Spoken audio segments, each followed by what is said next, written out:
Hello all, తాటి రొట్టె ఎలా ప్రిపేర్ చేసుకోవాలో చూద్దాం రండి. ఫస్ట్ అయితే ఒక బాగా పండిన తాటి పండును తీసుకోండి. ఇది పీల్ చేస్తుంటేనే కలర్ ఎంత బాగుందో, ఆరెంజ్గా. ఎంతైనా నేచర్ ఇచ్చే కలర్స్ కదా, చాలా బాగుంటుంది.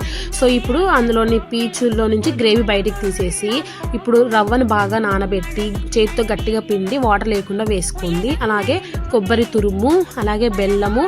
నాకు కొంచెం జోరుగా అయింది, నేను యాక్చువల్గా రైస్ ఫ్లోర్ వేసుకోకూడదు అనుకున్నాను. కొంచెం ఇంకా లాస్ట్ జోరు అయిందనేసి కొంచెం బియ్యం పిండి కూడా వేసుకొని బాగా కలిపాను. నార్మల్గా మనకు ఏ సీజన్లో దొరికే కాయలు, పండ్లు, ఫ్రూట్స్ తినడం వల్ల మన హెల్త్కి చాలా బెటర్. సో సీజనల్ ఫ్రూట్స్ ఏవైతే ఉంటాయో ఖచ్చితంగా తినండి. ఇప్పుడు ప్యాన్లో ఆయిల్ వేసుకొని మొత్తాన్ని ఈవెన్గా స్ప్రెడ్ చేసుకొని రెండు వైపులా ఆయిల్ వేసుకొని బాగా రెడ్గా అయ్యేంత వరకు కాల్చుకోండి. సో చాలా టేస్టీగా ఉంటుంది, ఖచ్చితంగా ట్రై చేయండి. హెల్త్కి కూడా చాలా మంచిది. Do subscribe my channel. Thanks for watching. ఇంకా చాలా మంచి వీడియోస్ని అప్లోడ్ చేస్తూ ఉంటాను.